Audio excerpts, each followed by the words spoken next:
Hi, my name is Jerry Capizito from GodIsLoveTruthLife.com or GodIsLoveTruthFreedom.com, because a life without freedom is not a life worth living. And today I'm pleased to present Class 2 of Equivalentics, taught by my extraterrestrial changeling friend Leo. To get an introduction on what the simplified quantum mechanics is, as taught to humanity by Pleiadeans, check out the Introduction to Equivalentics Class 1 on my YouTube, Odysee, Rumble, Spotify, and OneGreatWorkNetwork.com channels. In this episode, Leo covers the homework from Class 1, then goes over universal patterns, focusing on the Fibonacci sequence. We recorded this video while Leo was in a country during a time of war. Humanity is in a condition of slavery and warfare due to its immoral choices as a collective. If we take a stand against governments of all nations, if we stop funding these foreign and domestic wars through our taxes, we then have the opportunity to make more objectively moral choices that lead to alliances with other benevolent civilizations so that we can continue to share knowledge and evolve as a species. Humanity has reached a critical moment of choice. Do we act in alignment with our thoughts, emotions, and actions, or do we ignore the care in our hearts? When one suffers, we all suffer.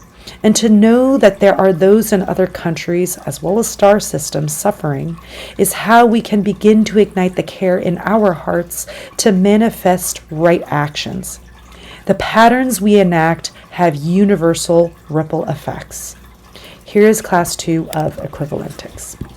You will probably hear alarms and some explosions in this video from my side. Don't be panic. I will also notify you before it actually is arriving. And it is symbolic for me because I want you to be able to hear it, feel the danger I may be in, and see how little attention I give to those events. Because it's important to keep your cool, as the government, once you eventually go up and fighting against the ones who call out enemies, they will throw everything at you. And for the leaders of tomorrow, you have to keep your cool even when things look dire.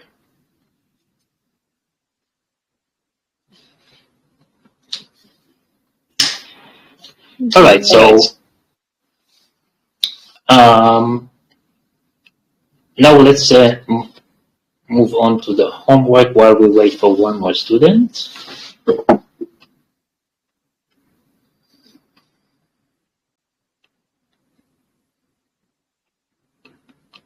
Did you have fun with the homeworks? I actually did. I did as well, yeah. Okay, that's good. I'll open it for a moment. Let's see what it is.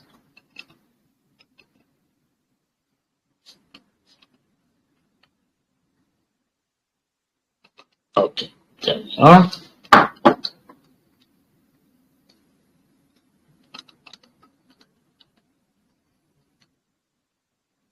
Okay, so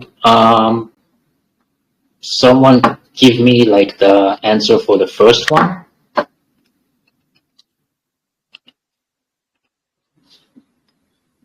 So I came up with Q equals probable.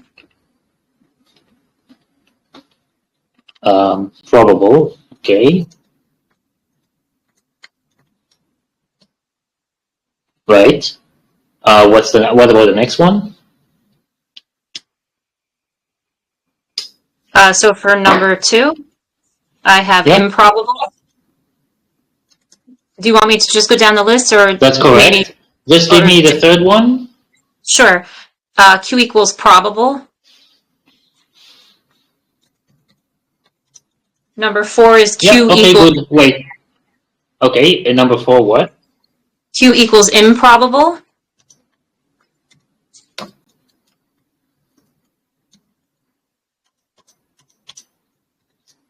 Yeah, correct. Wait, someone else give me the 5th one. I got improbable for the 5th one. Probable.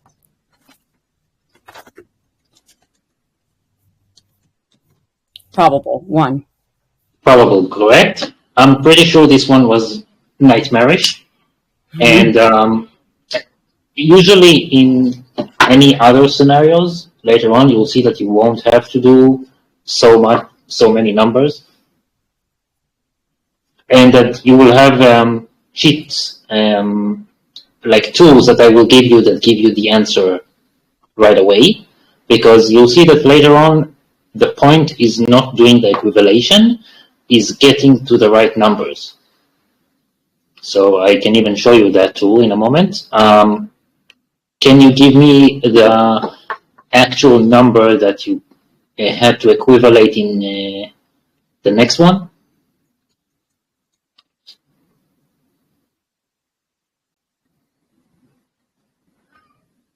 Denise, would you like to do that one? Sure. Okay, so I had 1, 9, 4, 7, 8, 1, 9, 2, 2, 0, 1, 2, 4, 1, 2. And you got what? 1. Right, probable. So yeah, this is the tool that I'm using. How about the last one, which is 12 to the power of half?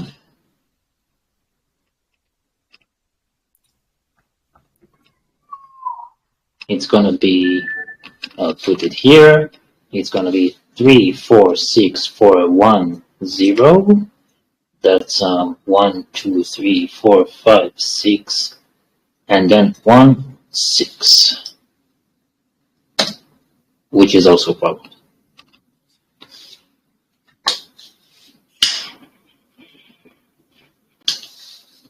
So when I do these homeworks for the first time, I do them without that tool. This tool is just helping me check that my answers are correct, because we do need to have like a final say.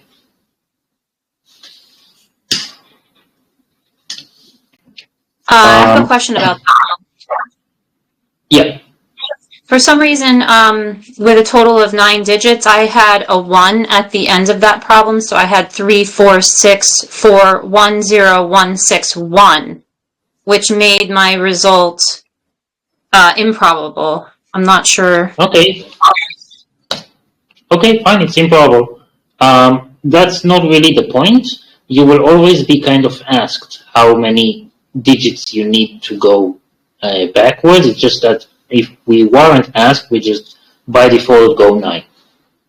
We go 8 basically, but we need a total of 9 digits. So now we actually have 10 digits. So I had 9 digits, and I actually had 3, 4, 6, 4, 1, 0, 1, 6, 2, and I did come to probable. Okay, that's fine. It was just about the exercise. Yeah. Calculate the probability of you being present at your home in exactly 14.5 months at sunrise. What's the final equivalation result? So this was a really interesting one for me because I actually have no idea like where I'm going to be in the next year. So I was very curious to do this part of the homework. And I do want to make sure I got the right answer because it's like messing with my head. Okay. Because it did come to not probable. Cool. Because this is an actual event. This is the kind of events we actually do find. I wanted to give you like something that is real. All of the others are like examples. This one is real. Right. And the reason that it's more real than the others is because there is a long time from that point to the next. It's not like we're checking it on the next 3 days. And anything can happen in a year and a quarter. Less than a quarter. Can I go over like some of the breakdown to make sure I did this right? Yeah. So when it comes to me, that came to probable. Okay, so I'm writing 1. Yeah. So Okay. for my home, I did the latitude and longitude. Together or separate? First separate and then together. Okay. Give me the separate. Okay, so the latitude was came to probable.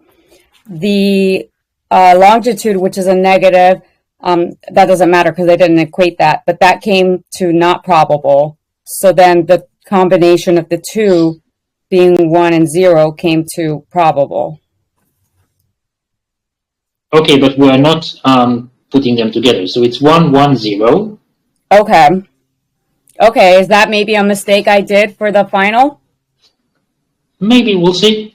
Okay. So 1, 1, 0, and then For the 14.5 months, I used the date of April 15th, 2027.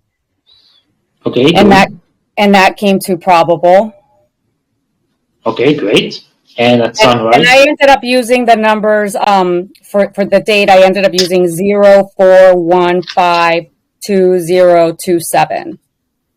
Good. Okay.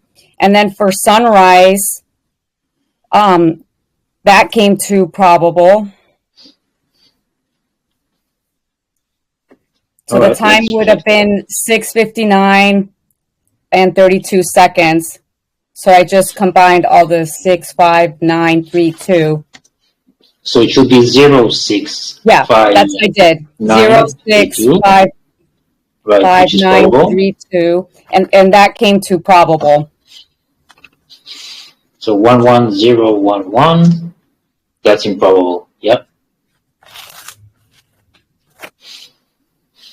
Yeah. So then the final, well, I had 1, 1, 1, 1 that came to not probable, but with the extra one you have, I guess that still comes to not probable. Right. So that's interesting because I really, really have been thinking about so many things and have no idea where I'll be. Thinking I probably would be here, but maybe not. And that's another thing that it kind of gives you, that sometimes it gives you what should happen and not necessarily what would happen. And this is giving you a hint that maybe you should not be at your home at that time. Okay, that's interesting.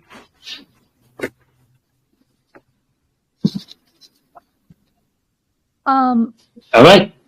Sorry, yeah. Anil just got here. Anil, did you have questions on the homework? Yeah. Okay, on what?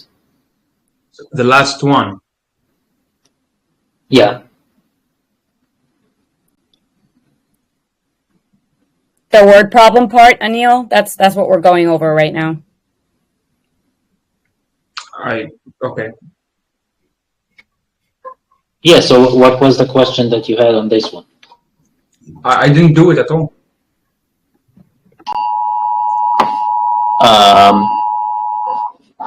Okay. And you want to give it a try?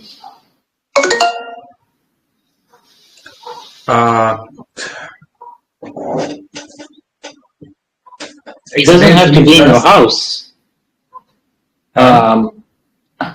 It can be, I know that right now that you're not living where your house is. Try to think of a place that you want to live in 14 and a half months from today. Find its coordinates and try to calculate the possibility of you being in that place, like the opposite.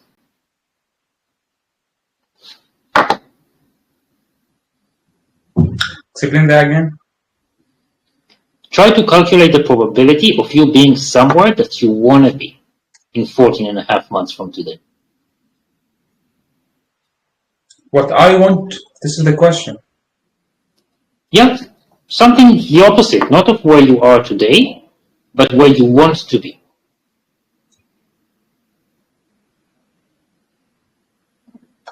Uh, okay, and I just like bring what? Let's say I want to be in America. Okay, so use right now your ID number, because even though you move to America, that's not going to change. Or you know what? Use your passport number. My passport. Okay. That will definitely not change. So use your That will definitely passport what? number. This will definitely not change. Oh, I see. So you want to be in America. Now, have you thought about a city? No, actually, A state? yeah, Pennsylvania. Alright. Yeah. So my passport, you said. Yeah, don't give us your passport, just equivalent it. But my point, before I do it, my point was, I thought it's not up to me. It's where the universe would bring me. Yeah, but if you want to find out where the universe will bring you, this is a great way to ask it. Okay, let's see.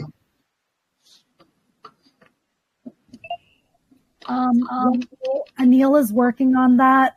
Jake joined us as well. Jake, do you have any questions on the homework? Yeah, I don't have questions at this time. I'm actually kind of in the same position with Anil. I'm going through the questions right now. I wasn't 100% sure if I was actually going to be able to make it at this time, but I'm glad that I am. And hello, everybody, because sorry I wasn't able to introduce myself last time. I'm Jake. I'm happy to be here and excited to learn. So I'm actually kind of going through the problems right now. And yeah, so I got one for the first one. Okay. Yep. And I'll just learn and go along. But yeah, I don't think I have questions at this time. If any come up, I'll make sure to ask. Excellent, thank you. Leo, I had a question for you regarding the last problem. So I noticed that if I changed the order of the events, I got different outcomes. So does it matter, for example, if you put the equivalated number that represents you, like before the time and date? Do you know what I mean? Yeah, it does. Let me show you. This is like again, this is some kind of like the perfect line, that the order of calculating something was proven to have a higher chance of accuracy. So it's the same as the order for the problem that we used in the exercise. That first we start with what, then we go on. No, sorry. In this case, it's the opposite. But so we start with what, then we go on the where, and then we go on the when. So it's not like in this case. I'm ready to tell. Okay. But I have a question here. Okay, I'll tell. It's improbable. Improbable. Okay. But did you pick up a where? No, I didn't pick up. Oh, you where. get only on the passport. On the passport. Okay, that doesn't mean anything yet. This is just a fragment of the event. So you said 0. So before we get to the final one, we don't see it as probable or improbable, because we're just constructing the main event. So this is 0. And now we need to check a location. So let's see if Philadelphia has like a more general. I guess not, right? Where I don't know much. I don't know much about this world, but like for us, if we are trying to calculate our probability of being in a state, we have smaller strings of coordinates. So is it the same thing that goes here, or you actually do have to have like a pin on the map? Let me see something. I'm asking. It's Can a anyone state of help me with that?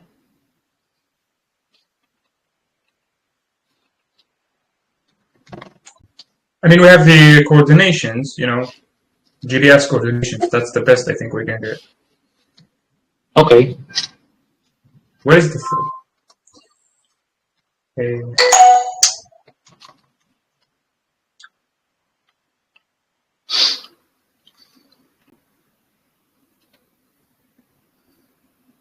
Yeah, we have coordinates for Pennsylvania. just give me a moment. There we go. About data source.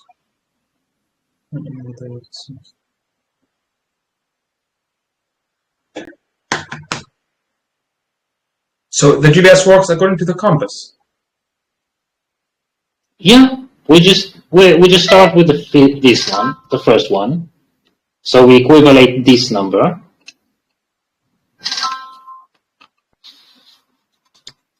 And So this number comes out to be 1. And then we do the second one.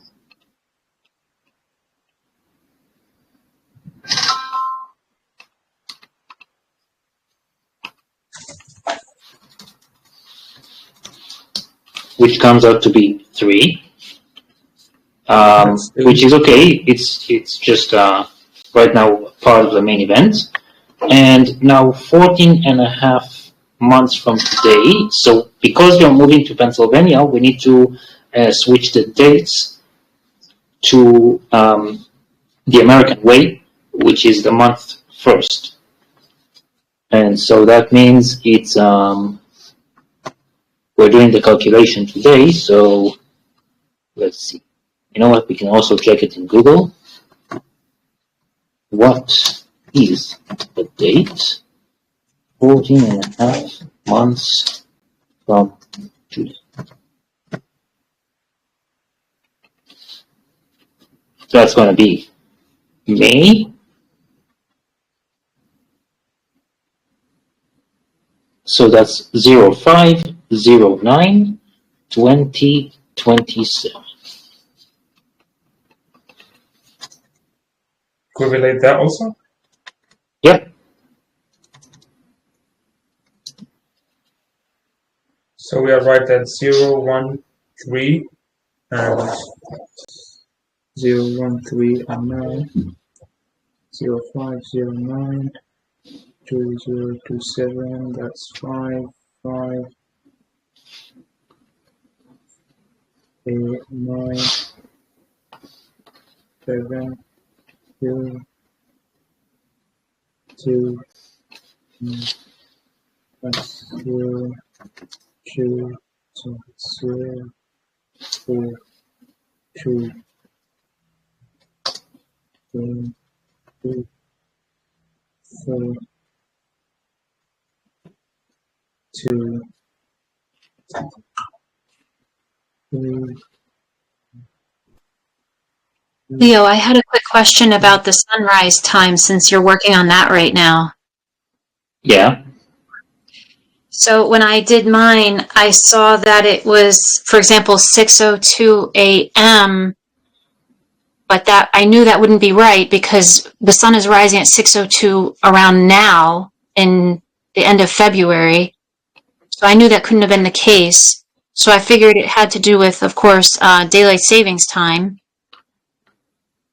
So. Which I did. Okay.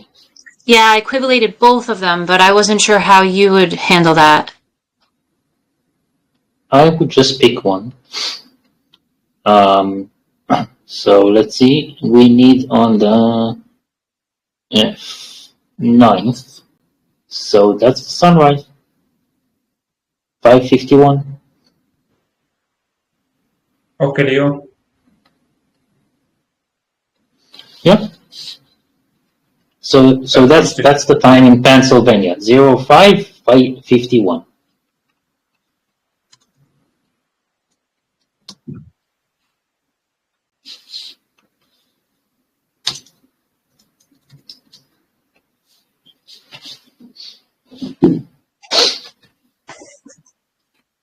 So the final main event is 01311. And I got a result of 1, which is probable.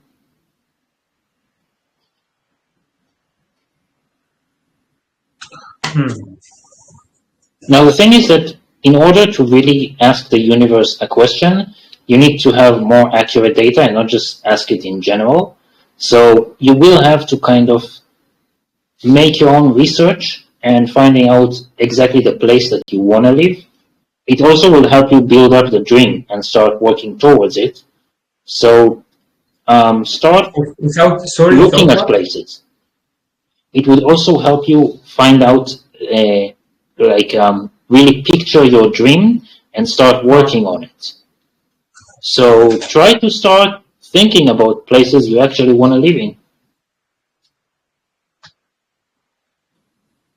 For years, I thought about America, but I didn't care where. I just want to be on the continent. Yeah, I know. So this was just an exercise in trying to understand how to construct main events.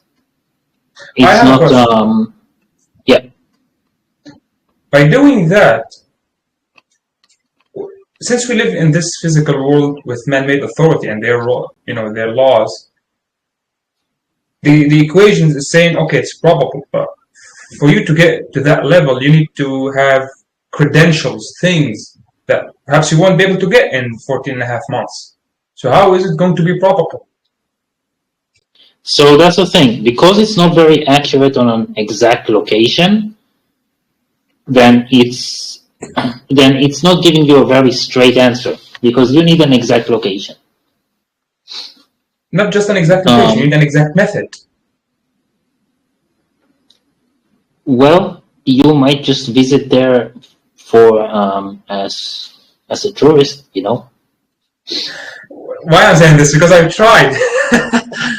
I've tried to do that. They rejected me for 2 times for no reason. Just like we're not doing it now. Okay. Well, if you have someone in the United States that you know that can vouch for you, it makes it easier. So that will make it for fruition. Yeah. So if you have a contact in the United States, it makes things easier. Also, when I had to bring my friend from the United States to one time, if I didn't put my name on the contact form, they would have probably not been improved. They were stopped at the airport, so and then they asked for my name. So yeah, it seems to you like it's just a technical deal, but usually it really is what approves and disapproves something. I'm seeing actually the means to do something. If you have the means, it's going to be probable every time. That's what I'm seeing exactly. I don't want to say I'm making it like a determinist point of view, but if you don't have the means... no, it's not a determinism. It is always an additional tool that helps you make a decision.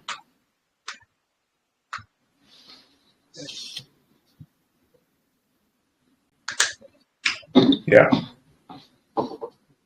I hope and you'll see today in this lesson that we usually don't just take something out of the blue and try to calculate its probability. We're using it for much more complex stuff.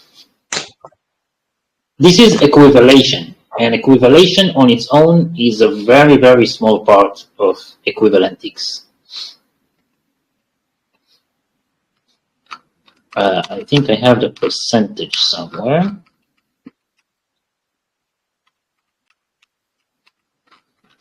Yeah. It's about 0.4% of equivalentics. So it's really not that much.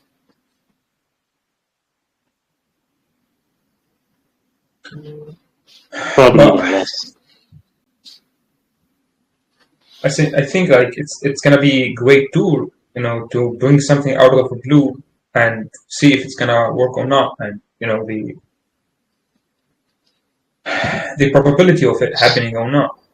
This is what we say. I mean, you don't know what life throws at you. Isn't that something out of the blue?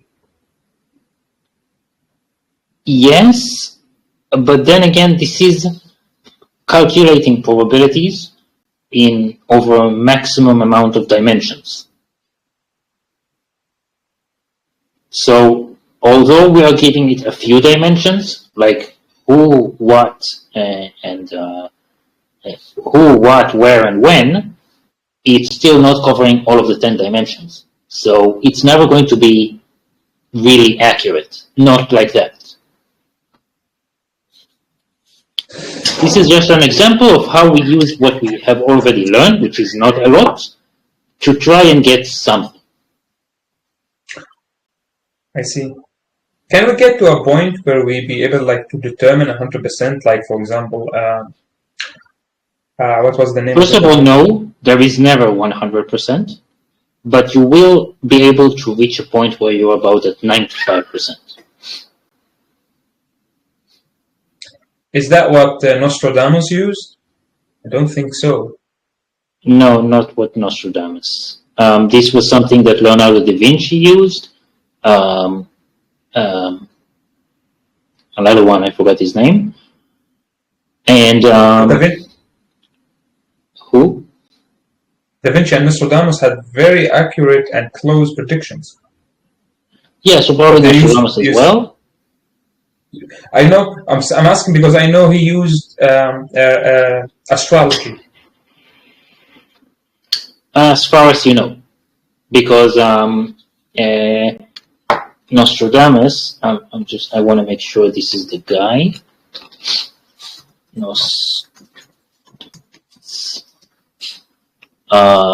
Yeah. So as far as you know, because he was at a time where the church was slowly getting power, which means later on they would probably destroy a lot of his research, and they made it look like he only based himself on one principle.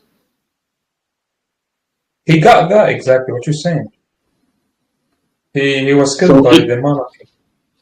So it means that he probably had other ways which worked very accurately, and what's left is just the astrology, which isn't very accurate. So then you have what we have today. And if anyone tries to use his ways as we know today, you won't get to the same level of accuracy.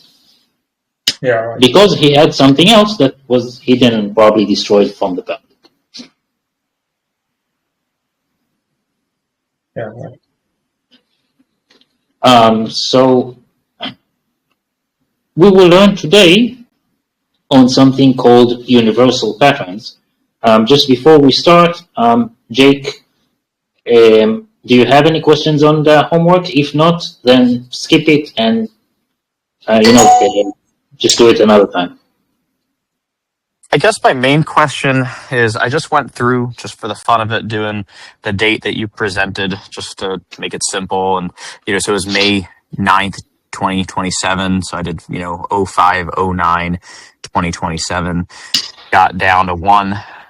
So that date, I guess, would be theoretically possible. But then No, this is just part of the main event.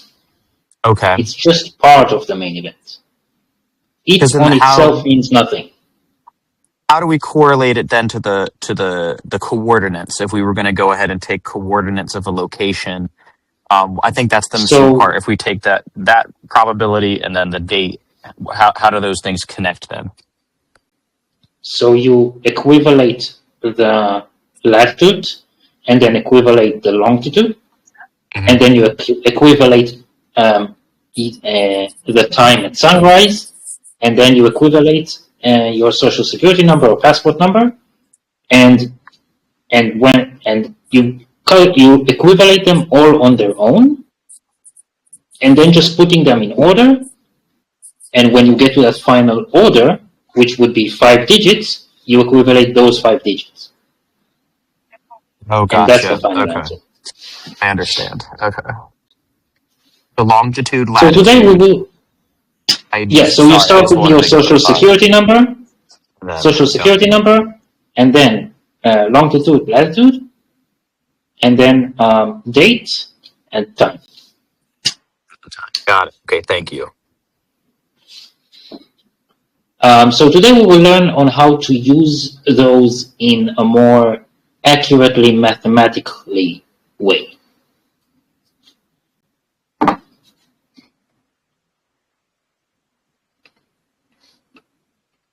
Okay, so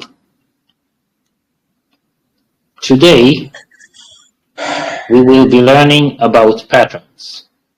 Universal patterns, Fibonacci sequence, equivalation of the fifth law, event realization, infinite segments, and summary of elements, plus defining time.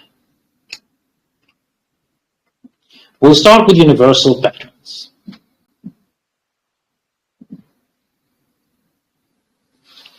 One moment. Okay.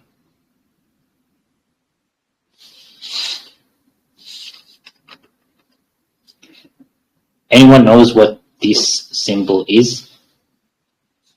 Flower of life. Right, that's the flower of life. This symbol, why is it special? What do we know about it? It contains the universal rhythms of geometry. And can we actually use it? Yeah, 100%. How? It's a complete circle in geometry. But how can we actually use it?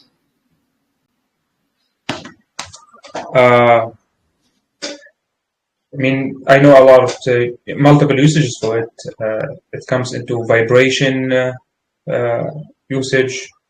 No, it explains vibration, but you cannot actually use it to calculate vibration. And there is a reason for it. Because this is an only two-dimensional projection of the actual thing. And what is the actual thing? Well, that's the ultimate question. So, the universal pattern is a theory that was determined as a fact with the help of the Maclaurin machine as late as 215, which is 60 years ago. In essence, it is the same theory that the human mathematician Leonardo Bigoglio, Fibonacci, came up with in the 13th century, only it is so much more. The universal patterns discovery was made before the first history documentation, so it is hard to know when it was discovered or by who, but it was sure to be discovered before the 12th century, and I'm talking about Pleiadean science. So this is basically lots of spheres interconnected together in a certain structure, which its dimension is unknown.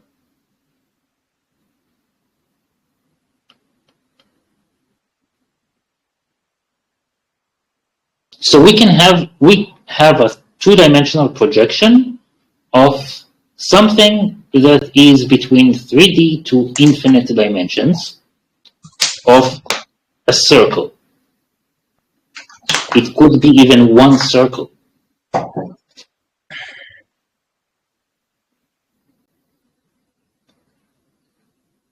We just don't know. But it definitely works in many ways, like vibration, atomic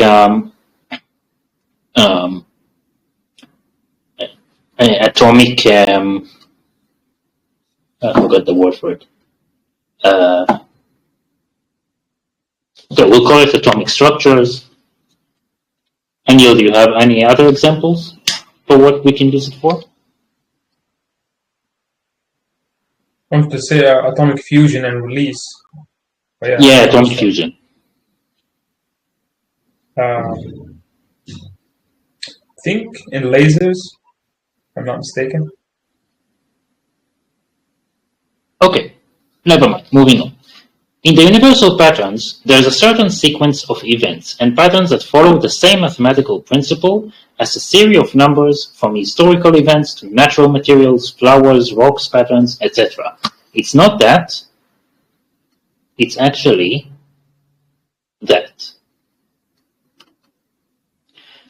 So we will not go into calculating an out-of-the-blue universal pattern event, for this is too tricky and not quite relevant, but to simplify things, in order to find a universal pattern event, which is Jn, we need to know in advance the nexus before, or the two and after it, or the two nexuses before it. I'll explain now what it is. Let's say we have a number, okay? 8. Now this is made from 3 and 5. So in order to find what is the next one on the series, what comes after 8, which is 13, how do we know it is 13? Because we're adding the Jn, which is 5, and we're adding the Jx, which is 8. Which means that the next number after that would be 21. How do we know that? Because it's 13 plus 8. It's very simple, but it explains almost everything that exists in the universe if it's more than two-dimensional.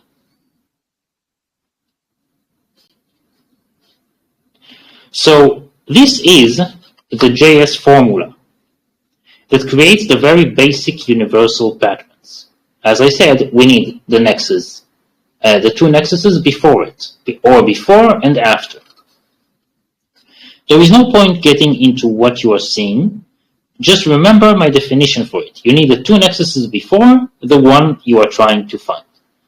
Today, we will learn the fifth law of equivalentics, but we will only touch the tip of the iceberg. In future courses, we will learn it in detail, and we will also learn how to use it. The fifth law contains about 65% of the universal pattern theory. The equivalation of the fifth law is simple, but it's tricky to use.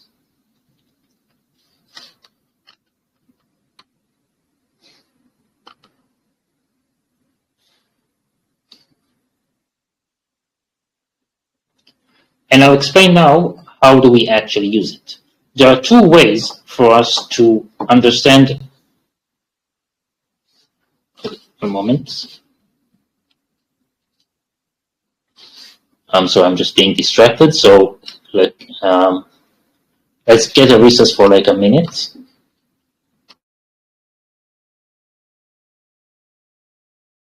14, not 13.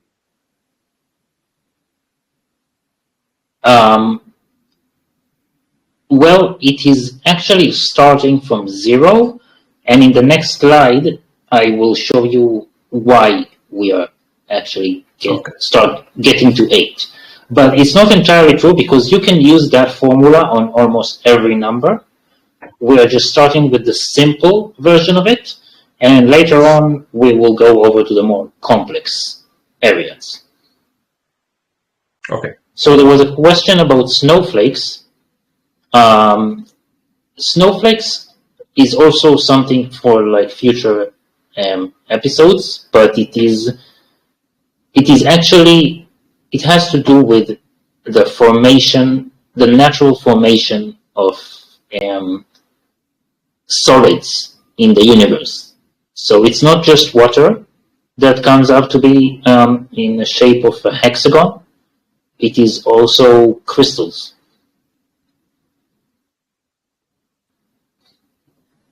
Okay. And Dr. J, want to maybe explain why hexagons are the natural formation of solids? Because 120-degree angles is the most efficient molecular bond. Get that, Jake?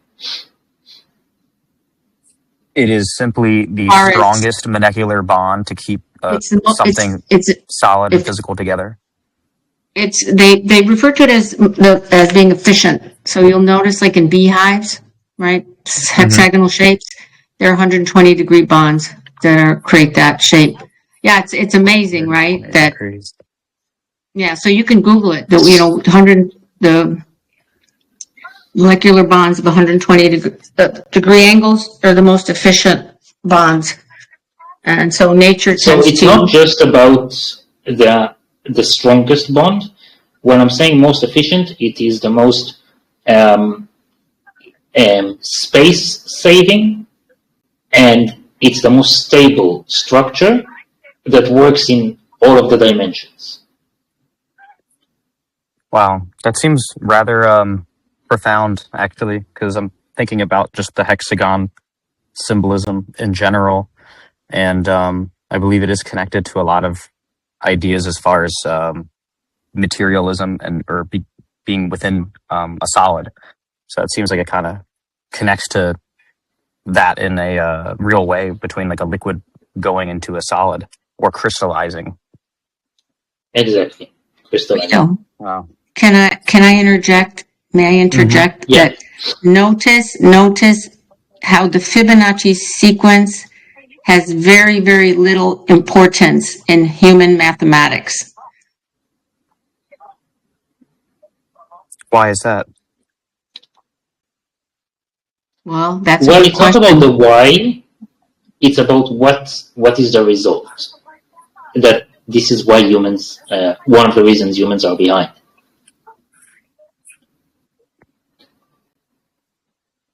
Because the Fibonacci sequence is introducing you to infinity in many, many ways. Exactly. Exactly. I wanted to say it in other words. It shows the similarity in the creation. You can take the hand of the whale and the hand of a human. The same idea. That's how nature builds things. Right. But they cannot say it because everything is a coincidence. No, all of these things. Yeah, it makes me think of like the spiral of your fingerprint, or the spiral of spinning like a drink together, or the cosmos, even the Yeah, you like can a see it galaxy here. spinning. Yep. Exactly. Right, and a galaxy spinning. And just so you know, a hurricane will always take the shape of that exact spiral, no matter which planet it is on. Wow. No matter the size, the mass, if it has a weather system, that will be always the shape. It's the same force. Right. That's amazing, because and like you'd think if you didn't have like more knowledge that maybe the amount of gravity might affect that or whatnot. But I suppose if it's going to be created, it's going to need the same circumstances to make that hurricane or to make that event happen, and then it's still going to be doing the same thing. Like the laws apply here on this planet the same maybe they would on another planet, even if I don't know, the gases are different, or again the gravity might be different. I suppose it's still all the same laws at the end of the day.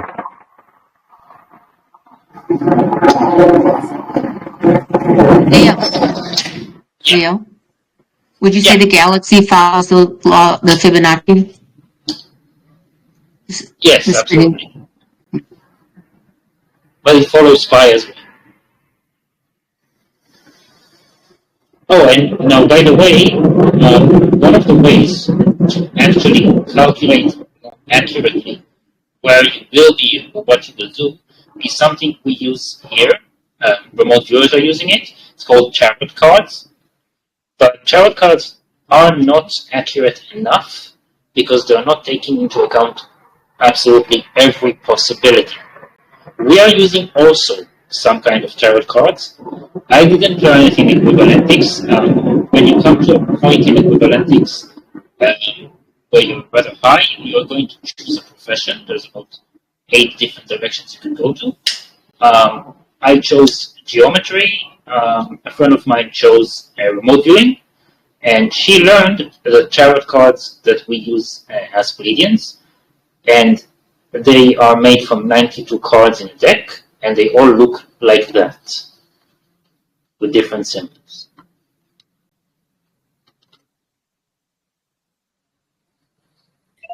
we're going off on a tangent here, but I do find it interesting that your astrology is centered on the galaxy, whereas earthbound tarot traditions are based on the solar planetary sort of astrology. So it just makes more sense that if you're orienting yourself to the center of the galaxy, you would probably have more awareness. Yes, that's right. So now I'm going back to the main subject on how this actually works. So it was important for me to explain that, of course, we can use all of the JX, JY, JN. Now, instead, we're using a different system where we would just number them. So let's say J1, J2, J3, J4, J5, and we kind of know already which one it is. But the other system, this system is a differential system. We will learn more about differentials in the next lesson. The differential system gives us a more dynamic approach to the Fibonacci sequence, because according to that formula, Jn, J brackets N, can be anywhere on the spiral. So it can be here, and then we would have Jn plus 1, plus 2, 3, all the way to 7, and we will have J minus N minus 1, N minus 2, N minus 3, and it can change its location. So then we can decide where we want to put it and act accordingly.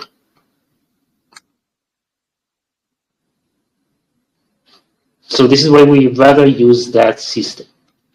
But we also have a shortcut system, which is using J1, J2, 3, 4, but they never change their value.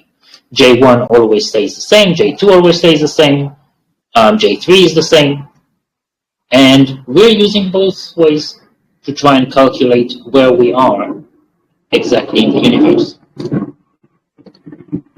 So now we're going to understand, as I said before, why we chose 3, 5, 8, 13. And I'm also going to show you the values of the numbered J's. So we have event nexus, event segments,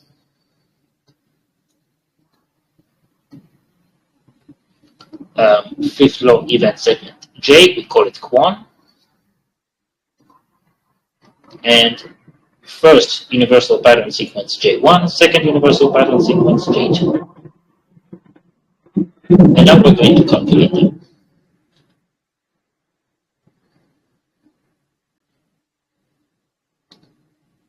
So we start with J1. J1, we would always see it as 1, which is made from 0 and a rounding up to 1.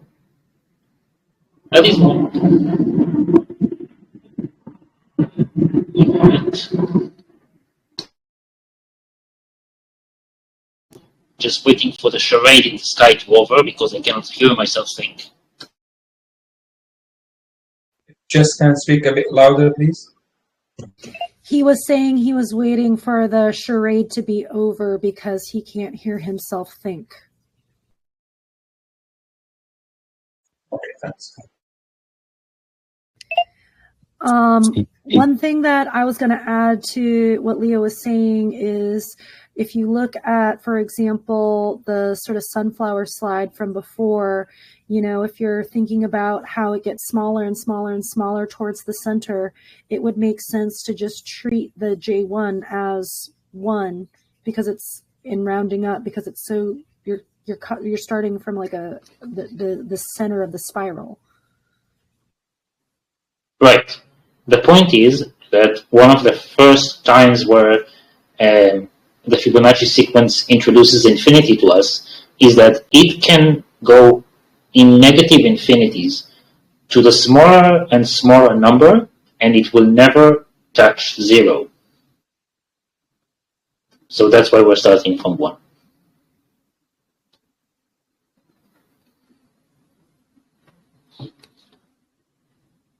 So we start with 0 plus rounding up to 1, which is 1. J2 is going to be 1 again.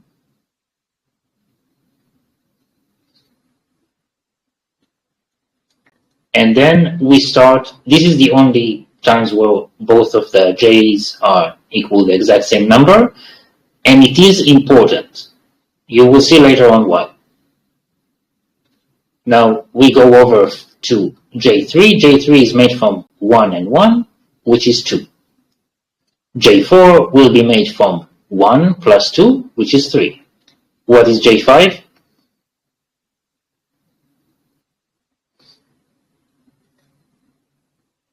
3 plus 4. 3 plus 2.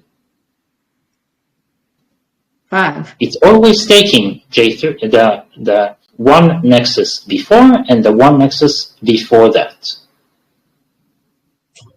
Okay, so J6, 5 plus 3. Right, which is 8. Now I understand. See now why I chose 8? So, yeah. Who wants to continue? I can. Okay, what would be J7? 13. 13, right? J8? 21. 21. J9? 34. 34. J10? 55. 55. J11? 89. Good. J12? 154. 144. J13? 233, I think.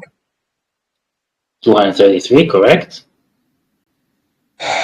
377. Correct, right. And the last one, J15? 506. Not No, 500, 600? 600. Yeah, 600 and 600. 600. 10. Yeah, 610. My mind stopped. Sorry. No, that's okay. So the universal pattern, if put into a square set in a spiral, one after the other, will create a perfect space geometrical spiral that will be a pattern for any natural structure that exists. This is the Fibonacci spiral. I would recommend. This is the squares that I'm saying. If you put it into squares and into a spiral, you will get every natural structure that exists. And I would recommend you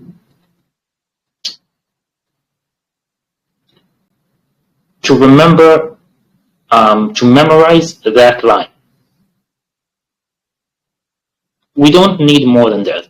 The moment you memorize that line and start looking at the universe, you will see that everything that is natural is going to build accordingly. You will start noticing it in everywhere.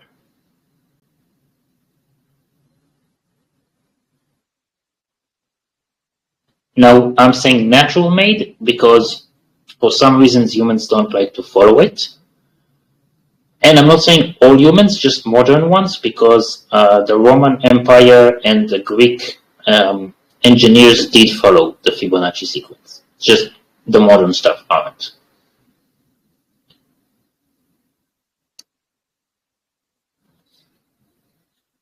So now we're going to insert equivalation into the pie.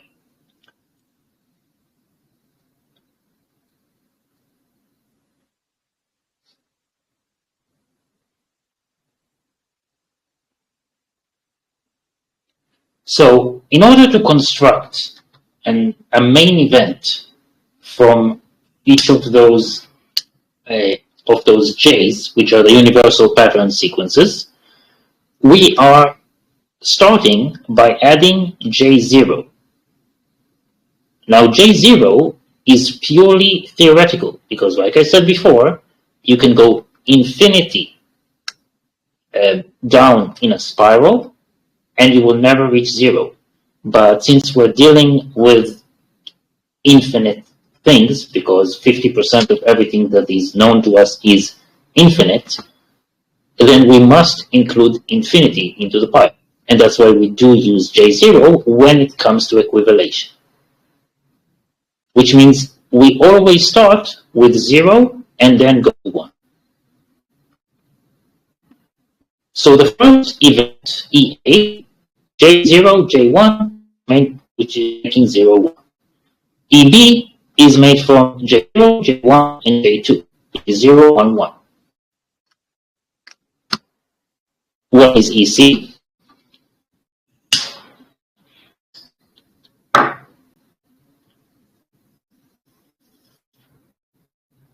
Anybody you know? No, not right now. I don't. I'm Okay, taking. so Yeah, I'm taking this all in here. okay, no problem. We'll do exercise very soon. We'll get from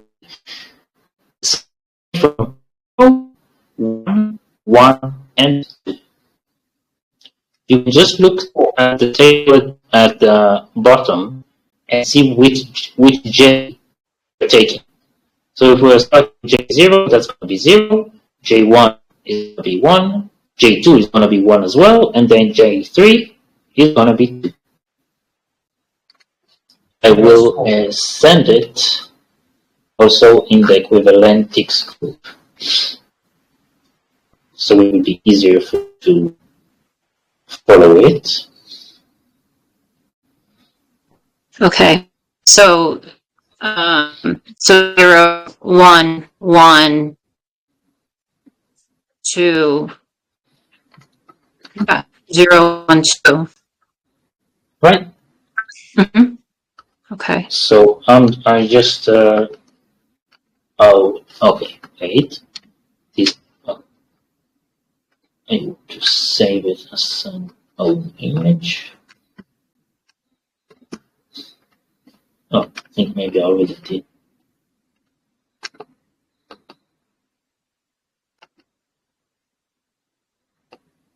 Yeah, there we are.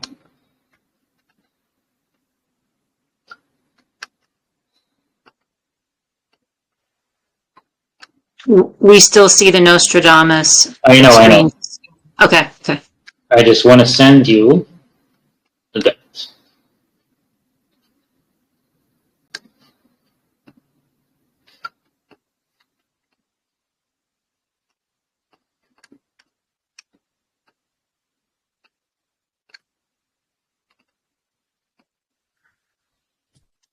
I got it, thank you. Okay. So now we're going to do a class exercise, which is find and equivalate the following segments.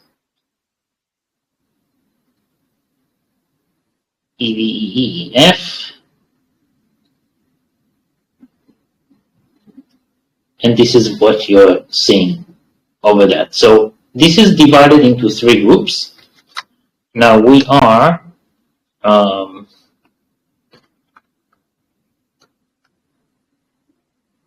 we are 4 students. Okay, so try. Okay, I'll just divide it differently.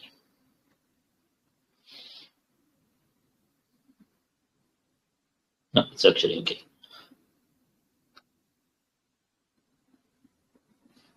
And you'll try to take EC, ED, and EG. You need to find those events and then equivalate them. So EC So and EC, ED, and EG. I need to find. Find EC, find ED, and find EG, and then equivalate them. Okay. Anika, take EA and EI. Okay, EA and EI. And EB. That's for Anika. Okay. Jake, Okay, thank you. take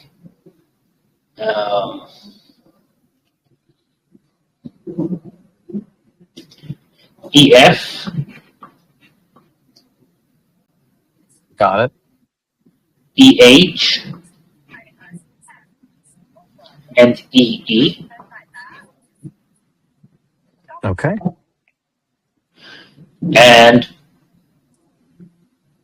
now Denise, take Jerry with you and equivalate, find and equivalate EJ, EK, and EL.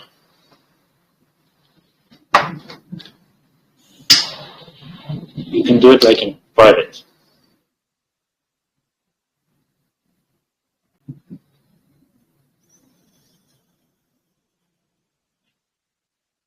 I'll message you, Denise. Leo, Yes. you know, I just realized that the J, what it stands for in J sequence, Yeah. it's called Jacob Stahl sequence. Jacob Stahl what? sequence. JACOBSTHAL. Jacob Stahl sequence. That's why it's called the J sequence and not the F sequence. It refers to the first term of the Jacob Stahl sequence, not the standard Fibonacci sequence. So while Fibonacci is denoted by F1, the symbol J is reserved for this related recursive sequence. It's called the Jacob Stahl sequence, defined by J1 is equal to Jn minus 1 plus 2Jn minus 2. Okay, that's interesting. Okay, I just thought I'd throw that in there. Okay, anyway, All right. carry on. I gave you a slightly more difficult than the other ones task. So if you're stuck, please tell me and I'll help you go over it. I'm stuck. I don't know where should I start exactly. Okay, so EC. Trying to recall things. Let's try the open one.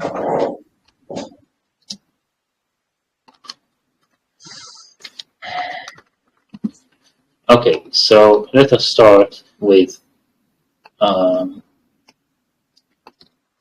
EC.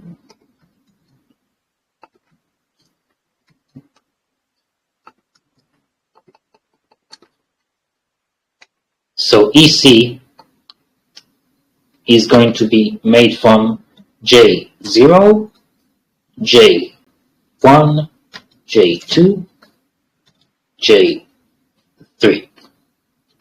Now, we already know, I'll also copy that bottom table.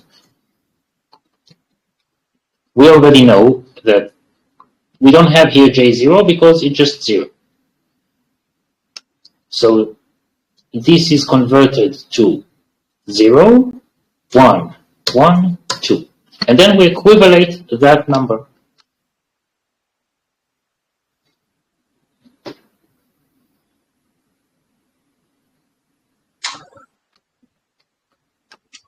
Still don't understand why did we choose I got 0, that down. 0? What? What again? Sorry, Anil, what? I still don't understand. Why did we choose J0, 1, 2, 3? Why not 5, J10, J11? Because that's EC. EA is going to be 0 and 1. EB is going to be 0, 1, 2. J0, J1, J2. And then EC is J0, J1, J2, J3. It just goes in order. What does the C stand for again? We'll see a little later. It will give you a result which is exciting. Okay, to equivalent 1, 2, that's 1. What did you say, Jake?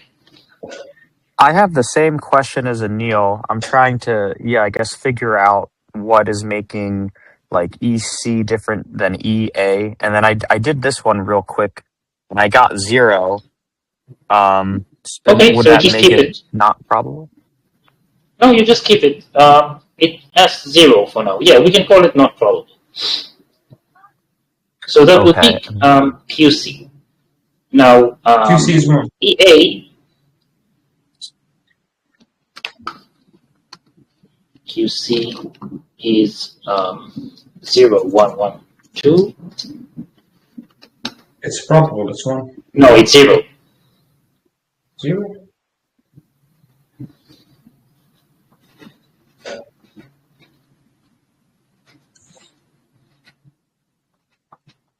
Yeah, it's 0, 1, 1, 2, 1, 0, 1, 1, 1, and 0.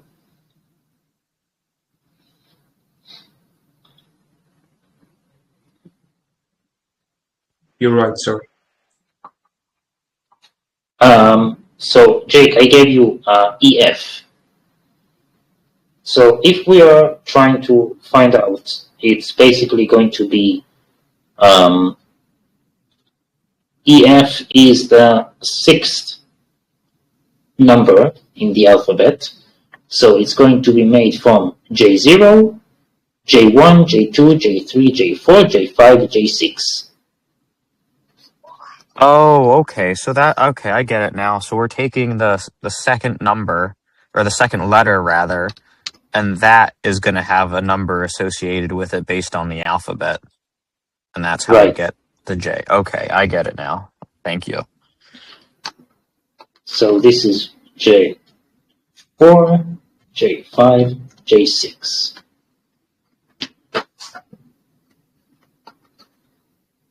Did you get it also, Anil? I'm doing ET, just a moment. Anika, how about you? I'm working through it. And you understand how to create it? I think so. Yeah. Yeah, I'm working through it. I feel good about it. Good.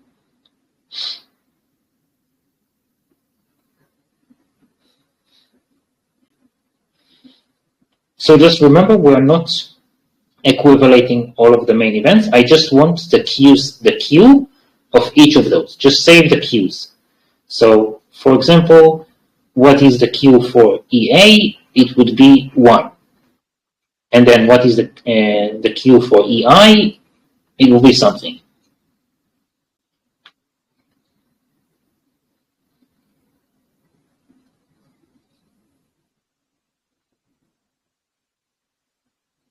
Just to make sure I'm starting this right, for EI, I'm doing J0 through J9. Is that right? Yes. Okay, thank you.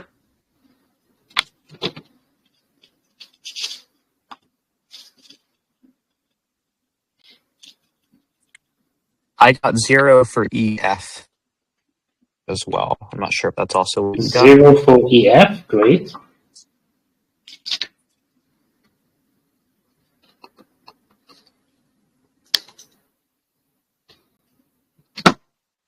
Okay, for so ED that's 0 and EG that's 1.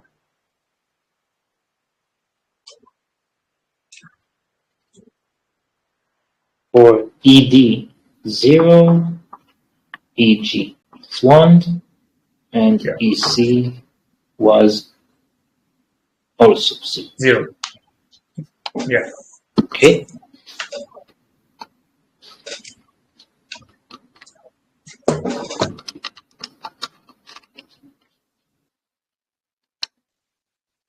Jerry and Denise, are you anywhere close?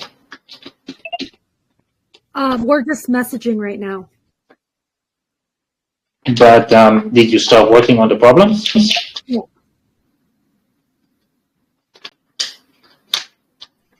Yes, I'm equivalating it now, so that's taking a second. Okay, I know, it's long.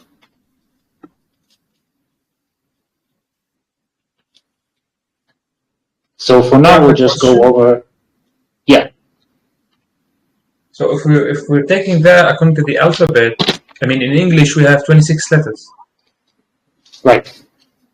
So is it going to end at 26, J26, and that's it? For now, yes. This is mostly just starting to build a principle, and later on, it will probably move to T letters, which has 246 letters in the alphabet. So this is if we want to go higher. But usually we don't want to go higher because it's not very relevant. Then you just go to the ends, like in the. Let me just put it here. It's going to be in that. So when we get over the 26th letter, then we'll just use the ends, n minus 1, or n plus 1, n plus 2, n plus 3, etc. Even before that.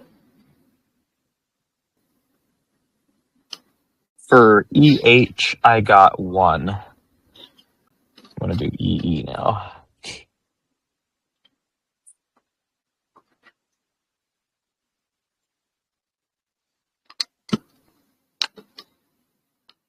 Okay, that's good.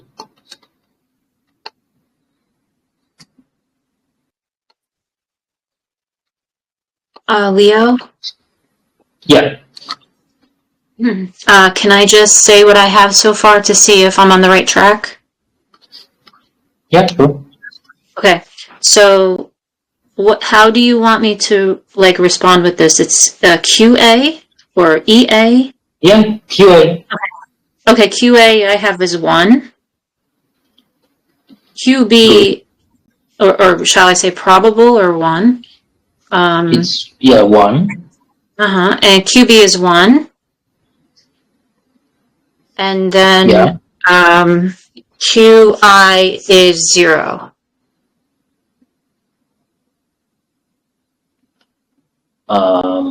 Wait, let me see. I'm not sure. Yeah, you're right. It's 0. Okay. So I'm just going to start revealing all the numbers, and then we'll go over the results. So the first one is 0, 1, 0, 1, 1.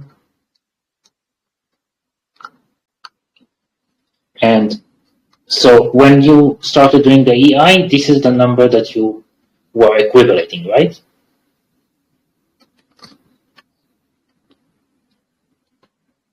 Anika? Yes, that's correct. Okay, good. Jerry, on the last one with Denise, do it in Uberine. Okay. All right, so we'll start going over the results. No, wait, we'll wait for Denise and Jerry. Jerry, where are you on it? I checked Uberine for EJ, and I'm checking my answers because it's not correct. So What did you get? we both came up with the same answer, but she's saying it's wrong. When we equivalated everything, it came to 0. Yeah, it's wrong. With EJ, look at the number. This is the number that you used? Yes. I'll check it myself.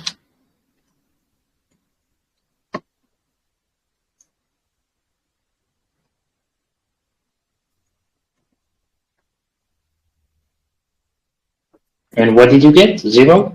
Oh, wait, no, I wrote it down wrong. I had 0122 instead of 0112. Okay, yeah. I also realized what I did wrong. So that's, and I think because as we were figuring it out, that's what Jerry wrote, and I said, yeah, that's what I have, but it just got flip-flopped there. So the intention was there, just a typo. Okay. Never mind, let us continue. Because the point of what we are doing with it is more important than doing it, and you'll have an option to do it later. Okay. So now we're going to find each and every one. So we'll start with EA. Annika, what is EA? Oh, it's already revealed. EB, it was also yours? Yes, also 1. Mm-hmm. And Neil, what is Q3? 0. 0, right. And ED? 0. 0. EE1. No, it's... Wait, ED, you said is 0. Let's check. It's 0, 1, 1, 2, 3. No, it's 1. And ED is 1. ED is 1, yeah. Right. ED is 1. ED is 0, yeah. Did I say No, 1? it's 1. No, it's supposed to be 1. ED is, QD is 1.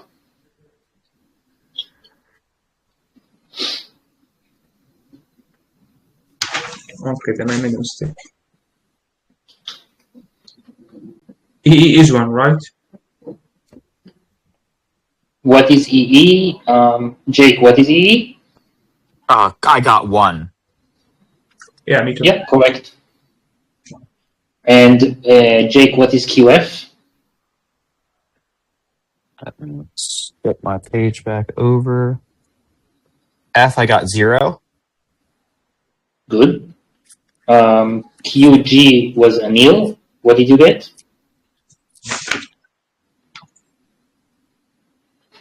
A 1. 1, correct. Jake, what is QH? For QH, well, I got for EH, I have 1. Yeah, that's the Q. After we equivalated, it becomes Q. Oh, got it, yep. And QI, Annika? 0. Yeah, correct. QJ is going to be 1. QK is going to be 1. QL is going to be 0.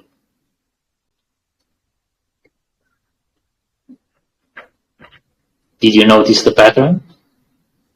1 1 0 1 1 0. Every 2 1 0. Right? Yeah, So wow. since now we know that there is a pattern, all we have to do is match the events we already collected data on, and then we can find not only whether they are improbable or not, but we can now predict what comes next. I can say something This here. principle. What? It's a bit funny, but yeah, we have 2 ears to listen more than we talk. We have, things like as if nature is telling us, hey, think more than you talk. It's Okay. pattern Yeah, 2 to 1. recognition as well. Like, it's all about pattern recognition. Exactly. So this principle is the most basic fundamental of event realization, or more commonly known as remote viewing.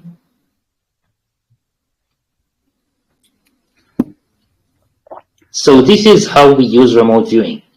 It is finding patterns in seemingly completely random numbers, or like things that some people have called it before voodoo science, the equivalation kind of thing. But this actually proves to you that without doing that voodoo science on Fibonacci sequence, we could never find that pattern. So in this kind of pattern, we know for a fact that after 0 always comes 1, and there is a 50% chance that after 1 will come 0. If after 1 came 1, after that there is a 100% chance we will have a 0. So recognizing pattern is the most crucial skills for remote viewers and Macallan physicists. And following that pattern looks easy at first glance, but it's not entirely correct. Because if you try to find QM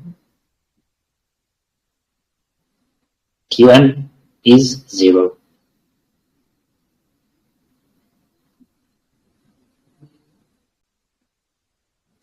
So if you try to calculate further than J144, you will notice a change to the pattern. Those changes are key factors in the science of equivalentics. It is the why behind its very existence. So what do we call a point in which an event breaks? I don't expect you to know, but this is what we call the main event.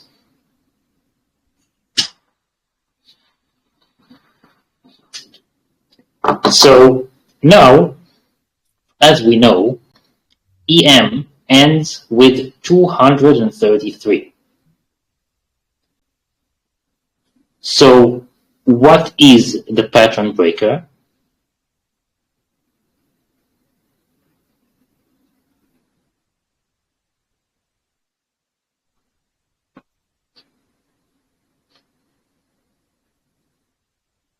Which number is the pattern breaker? 233. 233. Now, let me ask those of you who know about a little bit about remote viewing. There is a certain number that keeps repeating everywhere. What is that number that is from our sequence?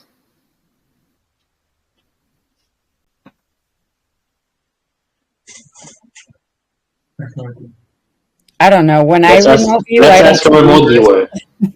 Okay, so not every remote viewer sees numbers. Jerry, do you see sometimes numbers? I mostly see words and images. I don't often see numbers, honestly. All right, so let's ask a veteran. Dr. G, what's the actual pattern breaker?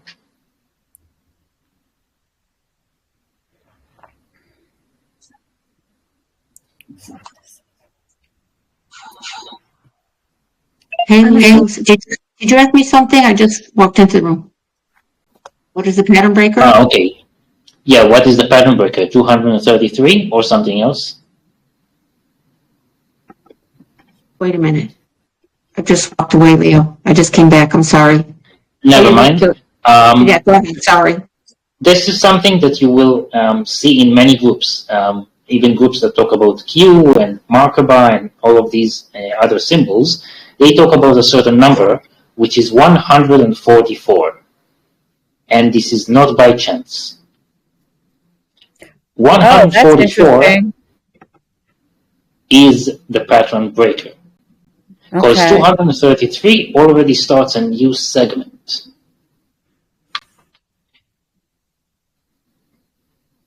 So that means the pattern breaks exactly between 144 and 233. So we call 144 last stable sequence, and that's the main event sequence, because it is breaking exactly in the middle of them. So we are always referring to the last stable sequence, because here it gets sporadic, it gets into a mess. But until that, 144 is QL, it's still stable. So that sequence of 11011 is only until 144. Once you start with 233, it doesn't restart that pattern. It's No, just all it over gets the a little place? bit crazy. Okay. Yeah, but there is a way for us to actually find the pattern, even though it does get unstable. Okay.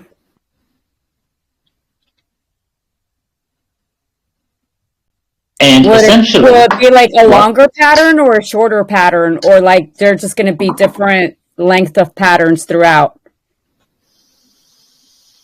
it's going to be more of a different way to equivalent. Okay. I taught you one way to equivalate. There's 135.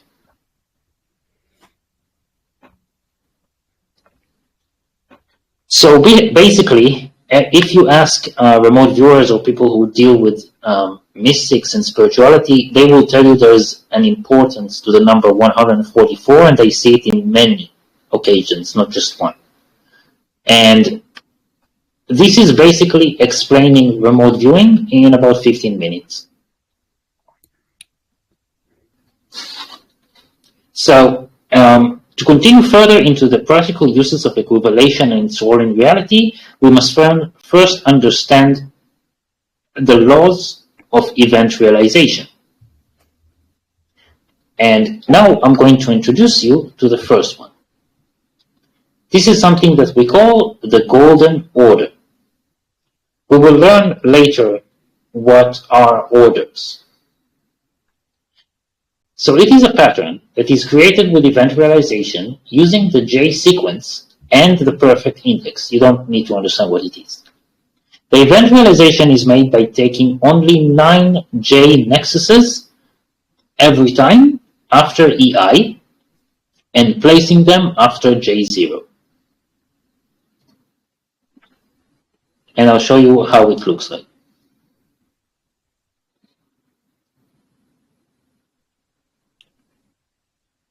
So this is what we would take if we are not using the golden order. And when we are using the golden order, we will basically start removing J1 and then J2 and then also J3 and J4, J5 and J6. And when I'm saying nexuses, I'm not referring to digits, I'm referring to J's. Which means that according to the golden order, it would look like that. And then if we equivalate that, we get to a different kind of pattern. Of course, we start with 110, 110, 110, and then 01, 01, 01, and then 110, 110, 110, and then 01, 01, 01. And this goes on forever.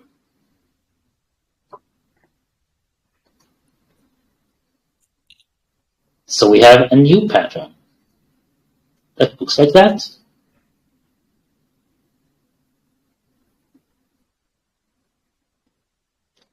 And that is an explanation to almost every energy wave that exists. Sound waves, light waves,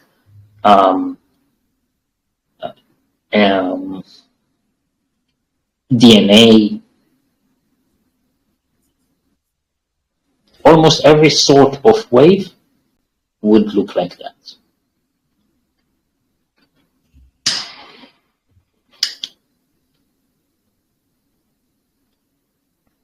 We're using it.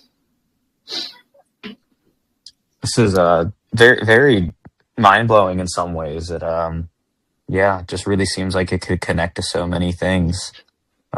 It's very cool learning. Leo, so I'm seeing the pattern of like the 0, 11, 0, 11, and then you have the 1, 0, 1, 0, 1, like 101, 101, 101, 101, like, but then it goes into 1, 0, 0, 1, 0, 0, 1, 0. And does that continue on for infinity, or does it go back? That goes to, after some time, it goes to 0, 1, 0, 1, 0, 1, 0, 1, Okay. and then 0, 1, 1, 0, 1, 1, 0, 1, 1, Okay. then again 0, 1, and that's it. And just Okay. this is the pattern. So you can see Yeah, it that here was at the my bottom. question. Okay, yeah. It starts with the highs, then short waves, and then goes with the lows. Now, it is is also there wind patterns and waves. Yes, is there a sequence of the length of each pattern that's And it's consistent also no? its kinetic energy. Yeah. The length of each pattern, no, the length of like the 0101s and like when it changes. Yeah. No, that is not. And this is a very important reason why we use the golden order, because we can, using that, predict waves, for example, in a hurricane. Okay, I gotcha. I understand now. And actually, we can predict the exact strength of a tsunami based on reading the seismic pattern, because we're just using the golden order in order to calculate the amount of mass needed to create a tsunami. Is that the same for like reading earthquakes and just all kinds of natural phenomenon? Yeah. Now, it's not just about reading it, because, okay, so you read a tsunami, it still hits you. What do you do next? We use it in order to try and engineer the wave breakers and the canals to be able to absorb the force of the tsunami. Right, for preparation. Right, and there is nothing on Earth today that can absorb the force of the tsunami. And I'm saying today because there used to be. It's just people decided to assassinate the guy instead of listening to him. And Pleiadeans, we don't care. We learn from everyone, even if it's human. If a human is considered a genius, we will learn from him. We'll definitely not assassinate him. So that specific human created a valve that we use today in order to absorb the powers of a tsunami and hurricane riptide. Are you talking about Shuburger? What? Are you talking about Shuburger? No. I'm talking about the Tesla valve. I know. Yeah. So just look at the way that it is arranged, and it seems very familiar to how the golden order works. Oh, wow.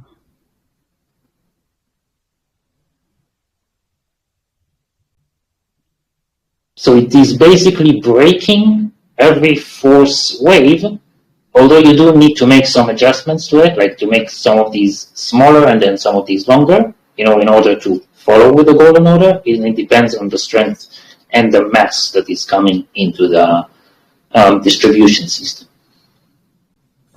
So that's how we don't get floods from tsunamis, hurricanes, and whatnot.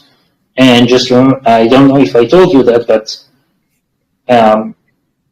our planet, the Pleiadian planet, is much bigger than the Earth, but most of it is gas, which means winds are ferocious.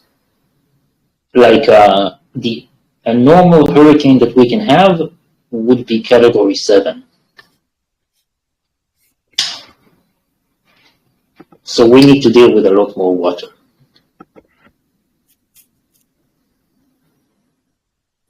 A Category 7 hurricane, if it hits Miami, it will level it. Leo, I was thinking also, since we're talking about the Fibonacci sequence and stuff, maybe you could talk about bridges and their construction here on Earth.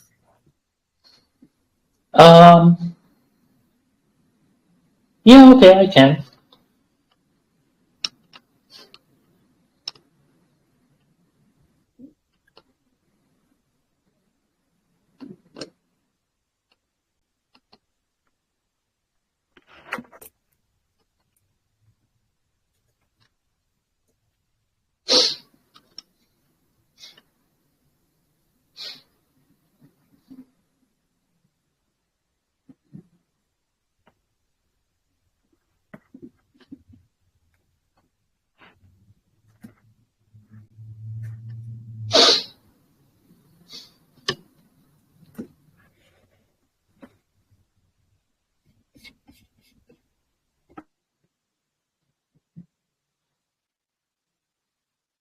I'm just opening it right now.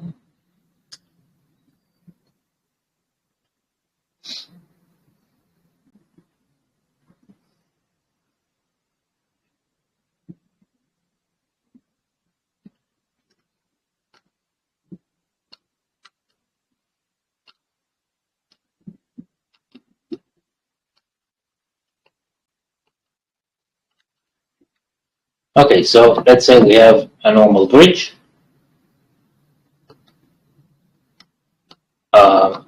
This is the way humans will build it. This is the way Pleiadeans will build it. Now, looking at it, it looks like it's a higher waste of resources, and because we're using like 5 poles, and humans would use only 3. But there is a reason to it. It would look basically like that.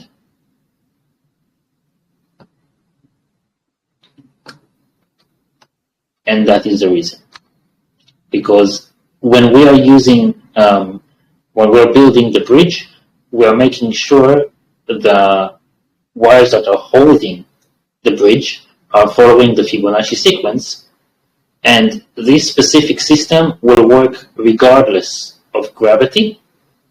It is, no, actually it is related to gravity, but we're talking about more or less Earth gravity up to, if I'm not mistaken, 35% difference. And another thing about it is that this will not need to be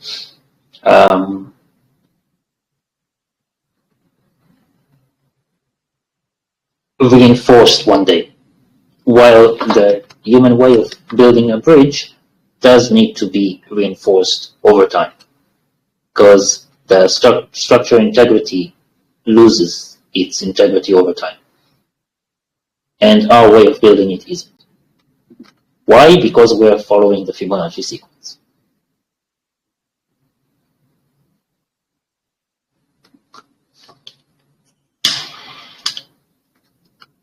And this is important as well because those numbers are also corresponding with the Fibonacci sequence. The height of each of the poles.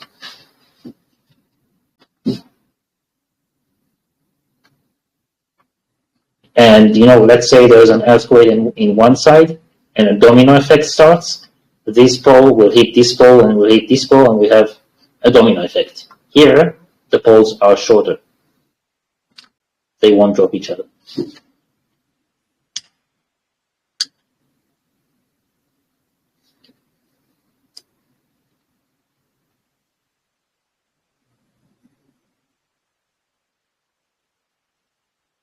That's basically it.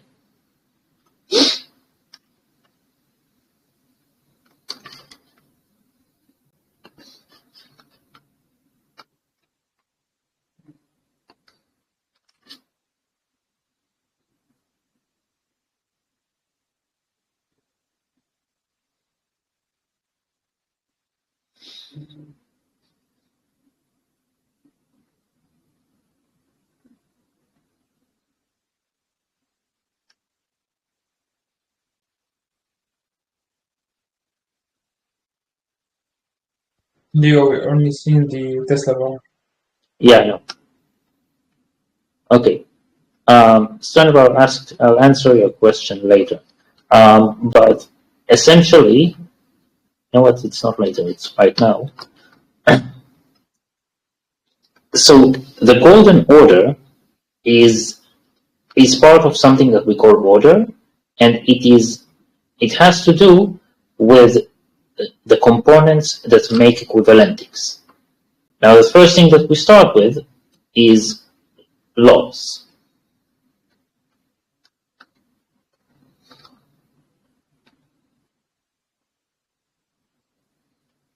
Right, I'll one moment.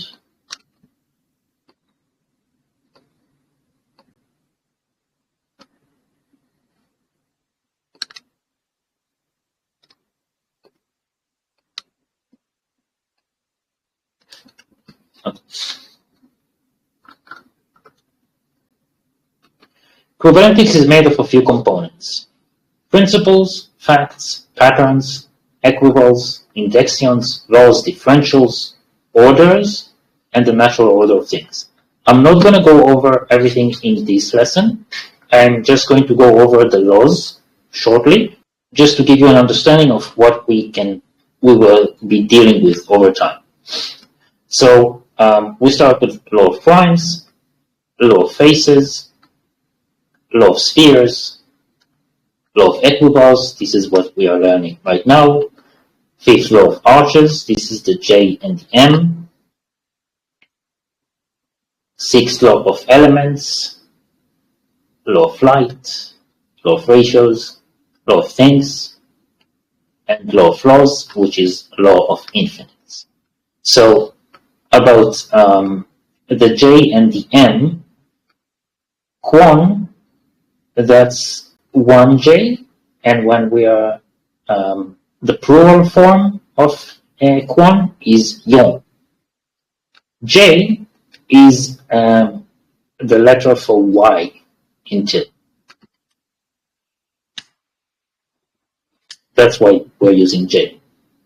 And M is the letter for K.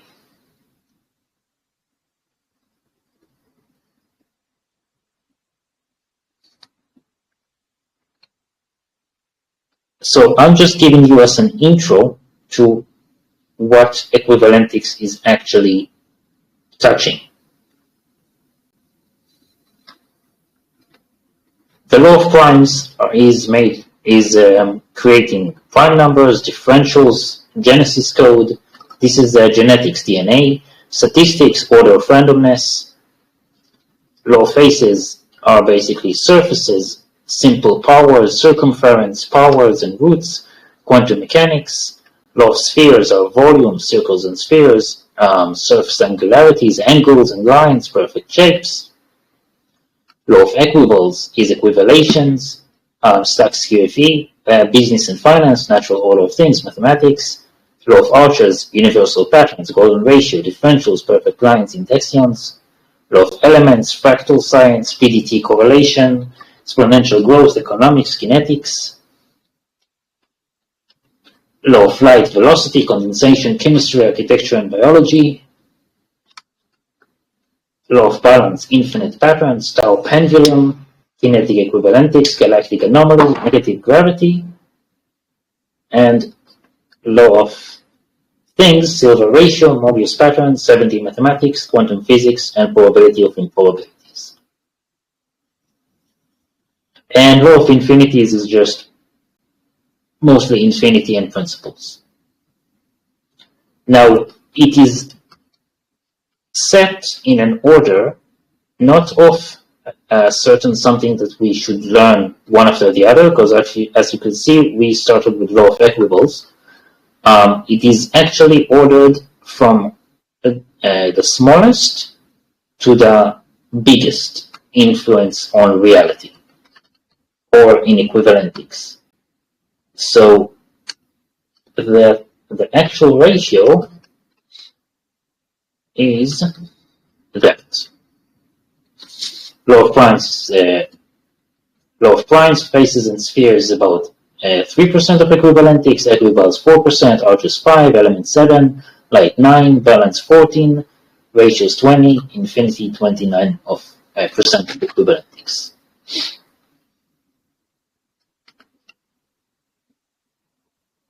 So this concludes the lesson of today. There will not be homeworks for today. This lesson we've decided to divide into two, because it's a lot of information to process before we move on to the next part. So if you have any questions on everything that we've been through in that lesson, now is the time to ask. Or on that.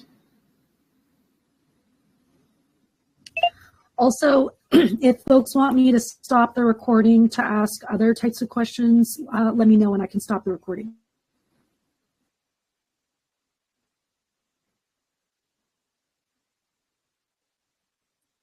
I just have a quick question. I know we don't have homework, but I would almost like a little bit of homework to keep this information fresh in my mind, like some of the J sequence, like what we were doing before. If you think it's important, you did mention memorizing those numbers.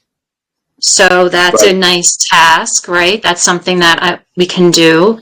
But if there is anything that you think would be helpful to keep our minds sharp with what we learned tonight, feel free to send it out. I'd be happy to play around with some of the things. Just as an option for me. I'll ask my buddies at the Office of Education and Development. They probably have something. Okay, thank you. I'm sure you're not the first person to ask.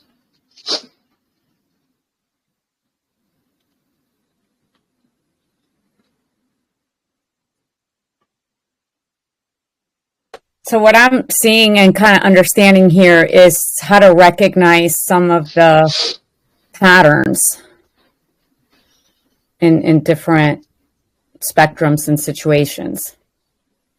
Or how to use them. Okay, yeah. So, yeah, like, for example, in galactic anomalies, it is how to use them.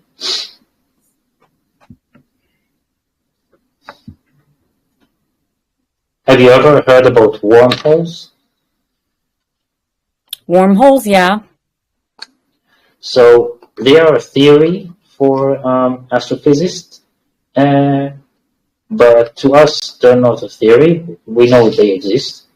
But the thing is that you see them in sci-fi movies, but they don't exactly look like in sci-fi movies because the sci-fi movies are basing themselves on theoretical math, which is wrong, in one word, and so they don't really know what would a wormhole be. So I have a great example of it. Let me just look for it for a moment. So this has to do with the galactic anomalies, but oh, there we go. This is how a wormhole looks like. Thing is that you cannot easily spot it. Try anyway.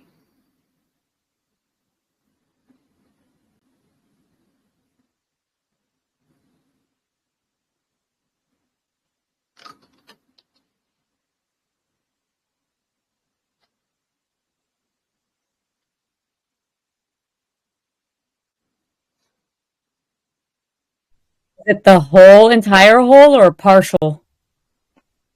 Partial or entirely. What is the color of the star next to it? Purple? Right. So this is how it looks like.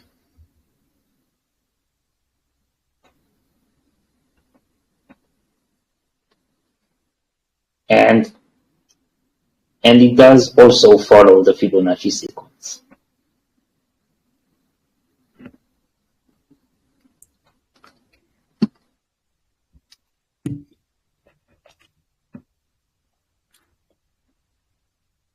So this is just one example.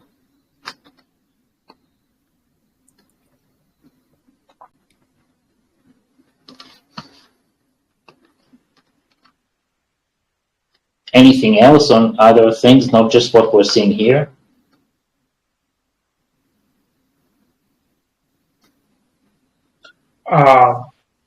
Yeah, about these 9 laws and subsequent things that come from them. Yeah. So those are used basically to construct a good life, moral life? No, these are everything that Equivalentics has to offer.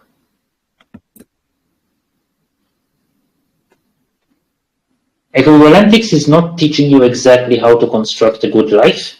It is part of it. So, like I said before, there are 8 components to Equivalentics. Using those components together will help you in a way to construct a good life. And I'm saying that because there is, we have this kind of religion. I cannot really call it a religion because it doesn't follow the same rules as human religions. Our religions do not follow a deity or a god. They follow a principle. So, for example, the Gusieri one is entirely based on Equivalentics, and it is also something that is used on Earth, and it is Feng Shui. Mm. So Feng Shui in itself can teach you on how to lead a good life.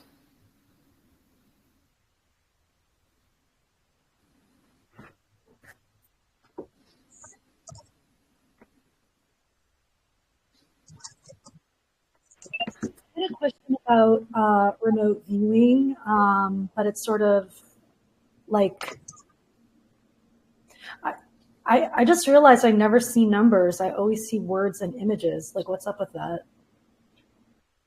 Every remote viewer sees something else. Actually, just so you understand, remote viewing is something everyone can do, not just humans. So it is a light working ability. And even someone who is, let's say, a channeler or a traveler, they can still remote view. It's just that what will come natural to them is their main light ability.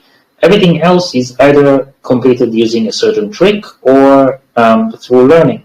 So I always was able to see shapes, two-dimensional shapes, and also numbers.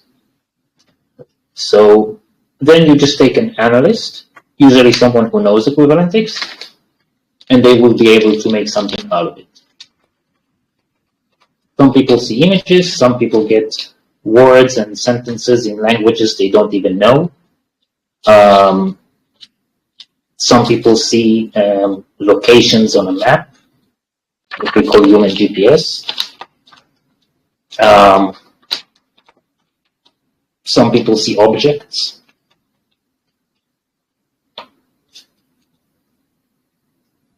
Remote views are basically echoes.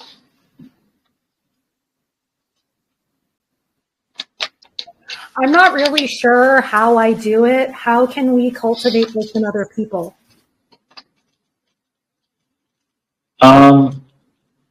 It's about noticing, writing, trying to analyze it.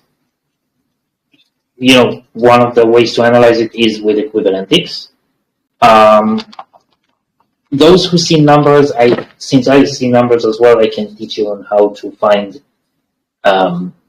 meanings behind it.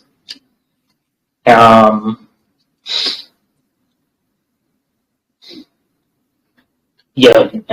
basically just trying to see the unseen. You can practice with tarot cards as well, trying to predict what the next card is going to be. You can even do it with a normal deck of cards.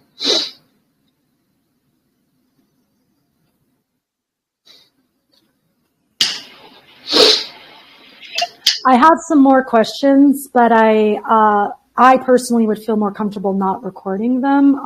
Is that okay with you guys? Just if anyone has questions on something that we went through before, then that's the time, and if not, we'll stop the recording.